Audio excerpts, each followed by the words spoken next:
Yo creo que la mejor forma de definir un contenedor para mí es un mecanismo de empaquetado y distribución de tu aplicación de forma que sea lo más independiente del ordenador donde se va a ejecutar. Es decir, al final cada aplicación tiene un conjunto de requerimientos. Necesita un determinado sistema operativo, ese sistema operativo tiene que tener instaladas unas librerías, a veces, pues no sé, si tienes una aplicación en Java, pues tienes que tener el JRE, si tienes una aplicación en .NET, pues la versión de .NET, si es una aplicación web que se sirve pues con PHP, pues tienes que tener PHP instalado en el servidor. O sea, al final hay un conjunto de requerimientos que tiene que tener el ordenador que vaya a ejecutar esa aplicación. Pues al final un contenedor es un mecanismo que te permite empaquetar todos esos requerimientos de forma que el host, el ordenador que va a ejecutar tu aplicación, no requiere nada más que un motor de contenedores instalado para ejecutar tu aplicación. Se compara muchas veces con las máquinas virtuales, con aquel diagrama que mucha gente habrá visto, que pone contenedores a un lado y máquinas virtuales por el otro, porque al final, al igual que las máquinas virtuales, cuando un contenedor se pone en marcha, obtiene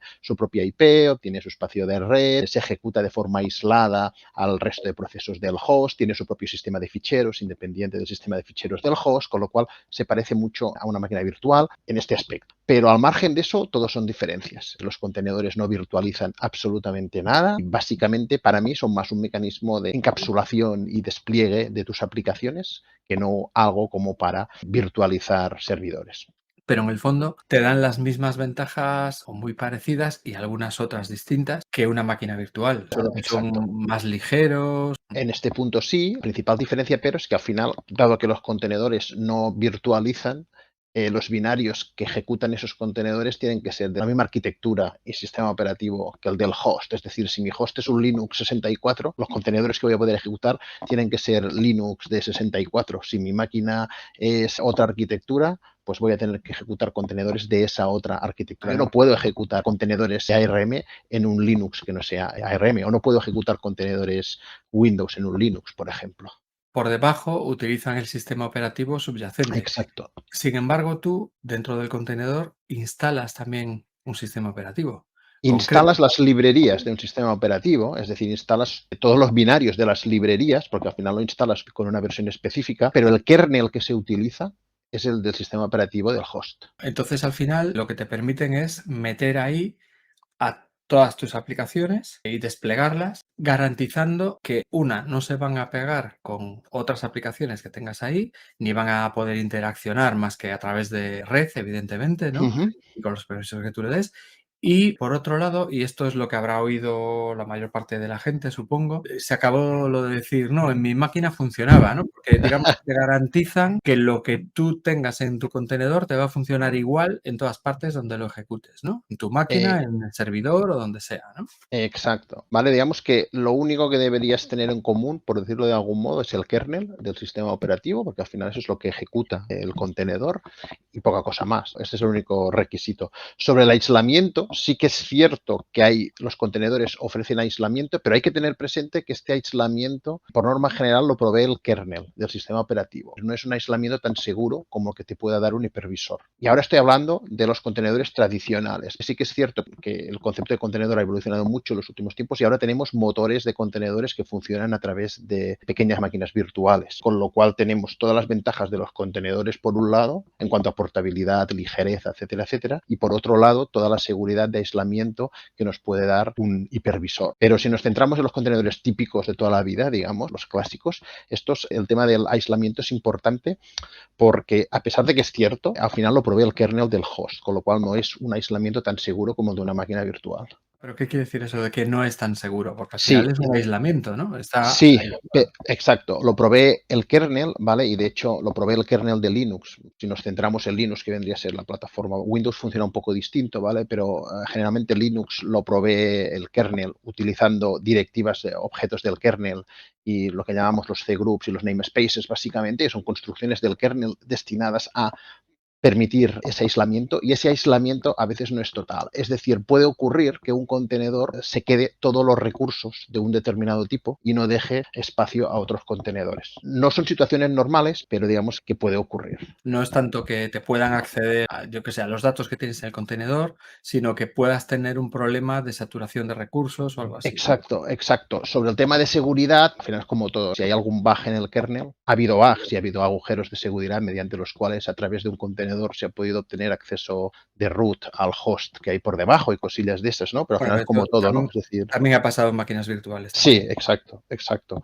Pero cuando digo que el aislamiento no es tan seguro, es que sí que entre dos máquinas virtuales digamos que funcionan como dos entes independientes y cada uno tiene su memoria reservada y tiene exactamente lo suyo. Los contenedores pueden tener también recursos como RAM, sistema de ficheros, CPU reservada para ellos, ¿vale? Pero hay otros objetos del kernel que se comparten entre todos los contenedores. Entonces, de cara a la seguridad, ¿qué es mejor, virtualizar o un contenedor? Claro, porque yo creo que has sembrado un poco dudas. Sí, no, a ver, depende. Si a mí me dices, mi única prioridad es la seguridad y eso es crítico, es obvio que una máquina virtual te va a dar mayor seguridad que un contenedor. Pero la pregunta es, ¿esta seguridad de más que te da compensa todo el rendimiento? Es decir, la pérdida de rendimiento que tienes en una máquina virtual. Porque tenemos que ponernos en mente de que un ordenador normal, un PC, ¿no? Puede ejecutar 50 contenedores sin problemas y difícilmente vas a poder meter 50 máquinas virtuales No, en tu no. servidor.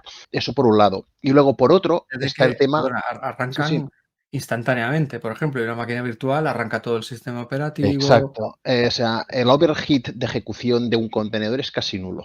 Casi nulo. Es decir, un contenedor tarda en ponerse en marcha casi el mismo tiempo que tarda el proceso, digamos, principal que pone en marcha. La base de datos, la API, la web, lo que sea. Incluso eso, si la seguridad es tan importante que requieres el aislamiento puro que te da un hipervisor, existen motores de contenedores que funcionan con hipervisores súper ligeros. Y entonces yo probablemente me iría por ese camino.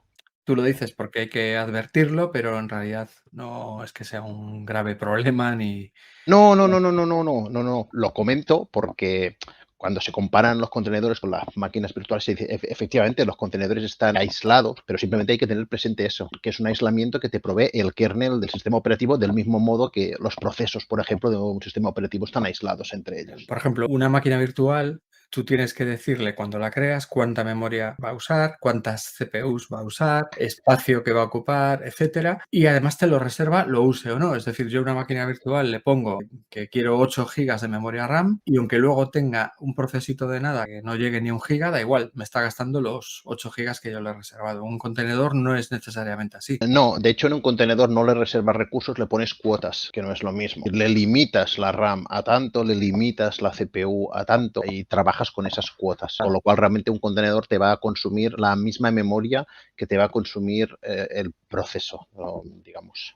Tengo aquí otra pregunta que nos dice si en el contenedor se instala o no un sistema operativo. Lo Hace que un momento. instalas, realmente lo que tienes son los binarios de las librerías del sistema operativo. ¿Qué entendemos por un sistema operativo? Un sistema operativo son muchísimas cosas, ¿no? Es un kernel, pero además, junto con el kernel tenemos muchísimos binarios, ¿no? De librerías, programas que forman parte del sistema operativo. Si estamos en Linux, comandos típicos como ls, bash, todos esos al final son binarios que están allí, ¿no? Entonces, todo eso tú lo instalas en el contenedor. Luego, cuando el contenedor se pone en marcha, la parte del kernel utiliza el kernel de tu sistema operativo. Este tema da para infinito, perdonad que meta la cuñita, pero que sepáis que tenemos el que seguramente es el mejor curso que vais a encontrar de Docker y Kubernetes y que lo ha hecho Eduard. Sale sabiendo un montón tanto de contenedores, de cómo funcionan bien de verdad por debajo y más, a cómo luego los despliegas, cómo montas entornos de desarrollo, hay módulos específicos de todo eso. Hay contenedores de Windows, si te interesan los contenedores de Windows, hay tema cloud, hay de todo. Para que os hagáis una idea, solo el PDF que te llevas al final para consulta y referencia futuras cuando terminas el curso, pues está cerca ya de las 500 páginas y hay más de 100 vídeos prácticos y más de 330 lecciones a día de hoy con la última actualización y de hecho, bueno, lo estamos actualizando constantemente, es porque, bueno, hay que estar muy al cabo de la calle.